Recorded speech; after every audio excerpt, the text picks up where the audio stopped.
ఉప్పల్లో అంట Sharon model high school private పాఠశాలపై చర్యలు చేపట్టండి సారు.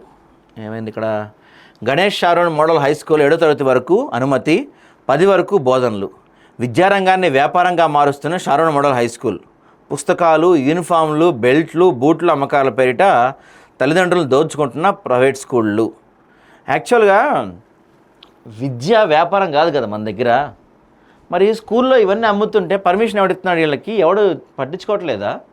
అసలు ఈ విద్యాశాఖ మీద ఒక దాన్ని ఏమంటారు, ఒక కంట్రోల్ చేసేవాడు కానీ వాళ్ళ ఒక చర్యలు తీసుకునేవాడు కానీ ఎవరు లేరా?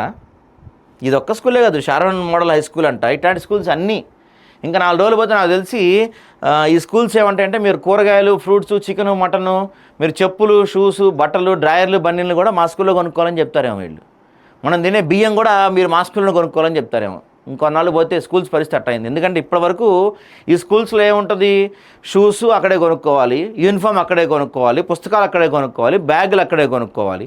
ఇంకొన్నాళ్ళు పోతే ఆడపిల్లలు మన వాటిని ఏమంటారు, క్లిప్స్ పెట్టుకుంటారు కదా జడేసుకొని, ఆ జడ క్లిప్పులు, జడకు రాసుకొని కొబ్బరి నూనెలు, వాడే షాంపూలు కూడా మా స్కూల్లో వాడాలంటారేమో వీళ్ళు. అన్నా అంటారు ఈ స్కూల్లో. నిరుపేద విద్యార్థులకు ఏ స్కూల్లో కూడా కనిపించిన 20% విద్యా హక్కు చట్టం. విద్యారంగంపై క్షేత్రస్థాయిలో దృష్టి సారించడంలో కేంద్ర రాష్ట్ర ప్రభుత్వాలు పూర్తిగా విఫలమవుతున్నాయి. గుర్తింపు లేని పాఠశాలను విద్యాశాఖ అధికారులు రద్దు చేయాలి. విద్యార్థుల తల్లిదండ్రుల నుంచి లక్షలు దోచుకుంటున్న ఉప్పల్ ప్రైవేటు పాఠశాలలు. ప్రభుత్వ నియమ నిబంధనలను బేఖాతరు చేసి ప్రైవేట్ స్కూళ్లను వెంటనే తొలగించాలి. గుర్తింపు లేని పాఠశాలల జాబితాను విద్యాశాఖ అధికారులు విడుదల చేయాలి. అసలు విద్యాశాఖ అధికారులు ఉంటే కదా ఎక్కడన్నా ఇలాంటి కార్పొరేట్ స్కూల్స్, ప్రైవేట్ స్కూల్స్ ఇచ్చే ముష్టి ఎత్తుకునే పనిలో విద్యాశాఖ అధికారులు ఉన్నారు. కానీ తెలంగాణ మొత్తం కాదు, తెలుగు రాష్ట్రాల్లో అంతే ఉంది విద్యాశాఖ. కేవలం వీళ్ళు కార్పొరేట్ కాలేజీలు, ప్రైవేట్ స్కూళ్ళు వేసే చిల్లర ఏరుకునే పనిలోనే ఉంది. కానీ ఒక్క స్కూల్ అయినా అనుమతులు సరిగా లేవు, రెగ్యులేషన్ సరిగా లేవు, విద్యాకు చట్టం ప్రకారం 20% పిల్లలకి అక్కడ ఫ్రీ సీట్లు ఇవ్వట్లేదు, యూనిఫామ్లు, పుస్తకాలు, బ్యాగులు పేర్లతో అక్కడ దందాలు చేయకూడదని చట్టంలో ఉన్న విద్యాశాఖ ఇంతకాలంలో ఒక 5 ఏళ్ల పరిధిలో అక్కడ రికార్డు చూపించండి. విద్యాశాఖ వెళ్ళి ఒక స్కూల్పై చర్యలు తీసుకుందని ఎవడన్నా ఒక్కడైనా చూపించండి. విద్యాశాఖ వెళ్ళి అరే ఈ స్కూల్పై చర్యలు తీసుకుందాం, వాళ్ళకి అంత ఫైన్ వేసాము, లేకపోతే ఆ స్కూల్లో పర్మిషన్స్ లేవని ఆ స్కూల్ సీజ్ చేసామన్న స్కూల్ ఒక్కడు చూపించండి. ఎవడన్నా చూస్తాను నేను దమ్ముంటే. తెలుగు రాష్ట్రాలు ఎక్కడైనా సరే డిఈఓలు, ఈఓలు, విద్యాశాఖ అధికారులు, కలెక్టర్లు నిద్రపోతున్నారు. విద్యాశాఖ విషయంలో మాత్రం పర్టికులర్గా స్కూల్స్ విషయంలో నిద్రపోతున్నారు వీళ్ళంతా. గవర్నమెంట్ కూడా పట్టించుకోవట్లేదు, ఎందుకంటే వీళ్ళకి ఓట్లు గిట్లా ఉండవు కాబట్టి. నిన్న కూడా మనం ఒక ఆర్టికల్ రాసాం, చాలా చోట్ల పిల్లల్ని స్కూల్స్ 7 గంటలకు స్టార్ట్ అవుతున్నాయంట స్కూల్స్. ఇక్కడ చూస్తే దందాలు. ఇట్లాంటి స్కూల్స్లోనే మీరు బట్టలు కొనాలి, బ్యాగులు కొనాలి, డ్రాయర్లు, చెడ్డీలు కొనాలి, డైపర్లు కొనాలి, ఇట్లాంటివన్నీ స్కూల్లోనే కొనాలని చెప్తున్నారు. ఏడుంది ఇవన్నీ? ఉప్పల్ గణేష్ నగరంలోని షారోన్ మోడల్ హై స్కూల్ నందు అనుమతి ప్రకారం 7వ తరగతి వరకు మాత్రమే పరిమితి. కానీ ఆ స్కూల్ యాజమాన్యం 10th వరకు క్లాసులు చెప్తున్నారు.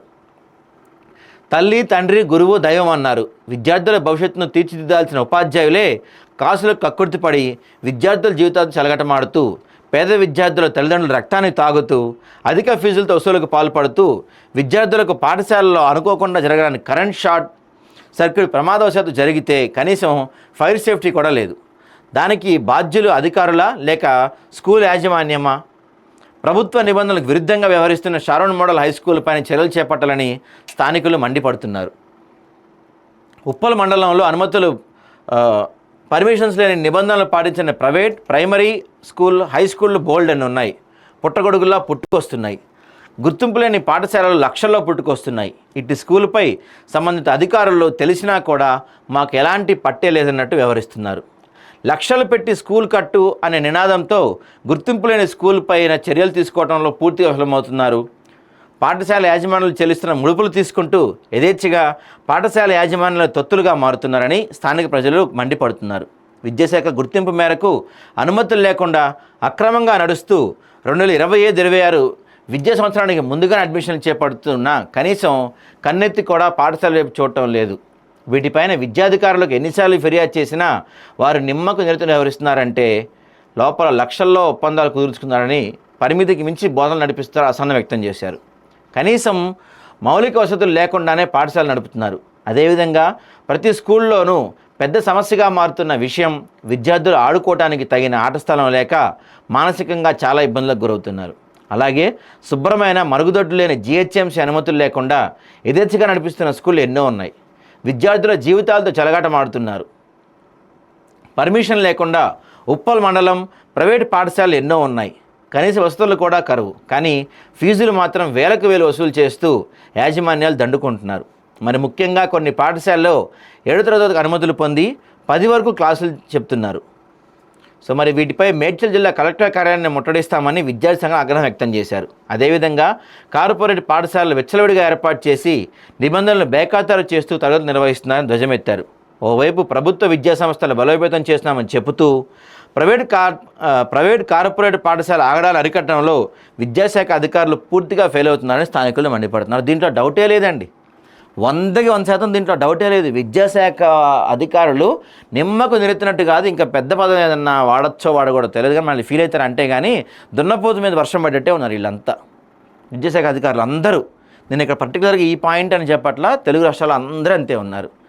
నిబంధనలు విరుద్ధంగా, నిబంధనలు లేకుండా, ప్లే గ్రౌండ్ లేకుండా, ఎటువంటి రెగ్యులేషన్స్ లేకుండా పాటించకుండా కొన్ని లక్షల స్కూల్స్ ఉన్నాయి తెలుగు రాష్ట్రాల్లో.